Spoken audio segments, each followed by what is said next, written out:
السلام عليكم ورحمة الله تعالى وبركاته. بسم الله الرحمن الرحيم.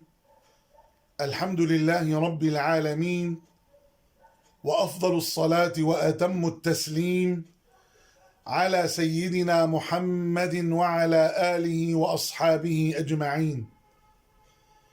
أيها الإخوة الكرام، اللهم بارك لنا في شهر شعبان وبلغنا رمضان ونحن على أحسن حال وأهدأ بال برحمتك يا أرحم الراحمين.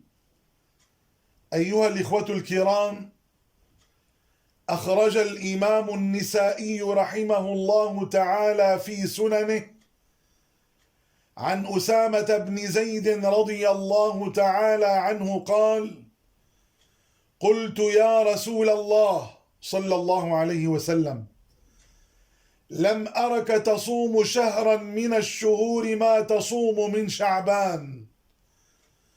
قال رسول الله صلى الله عليه وسلم: ذاك شهر يغفل الناس عنه بين رجب ورمضان، وهو شهر ترفع فيه الأعمال إلى رب العالمين، فأحب أن يرفع عملي وأنا صائم، أو كما قال عليه الصلاة والسلام.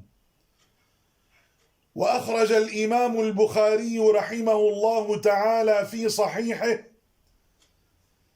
عن عائشة رضي الله تعالى عنها قالت: كان رسول الله صلى الله عليه وسلم يصوم حتى نقول لا يفطر، ويفطر حتى نقول لا يصوم، فما رأيت رسول الله صلى الله عليه وسلم استكمل صيام شهر إلا رمضان، وما رأيته أكثر صياما منه في شعبان. أسمعتم أيها الإخوة؟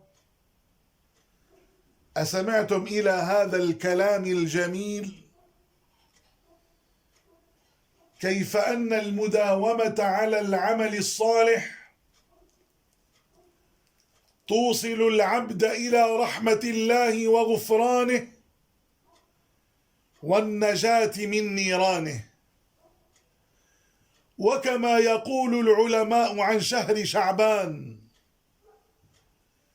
شهر شعبان هو شهر التخلية، وشهر رمضان هو شهر التحلية.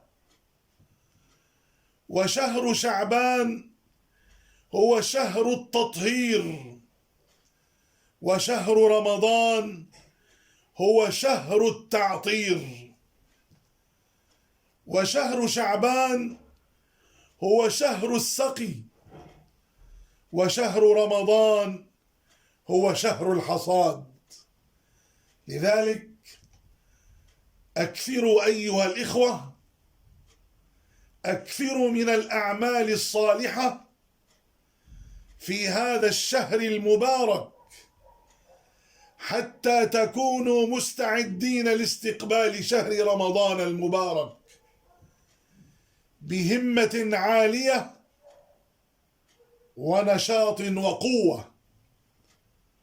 اللهم بارك لنا في شهر شعبان وبلغنا رمضان، ونحن وجميع المسلمين والمسلمات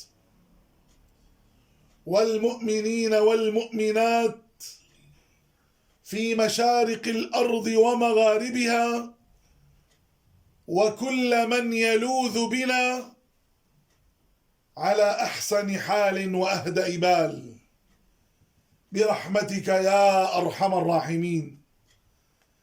اللهم بلغنا ليلة النصف من شهر شعبان، واجعلنا فيها من عتقائك من النيران برحمتك يا أرحم الراحمين.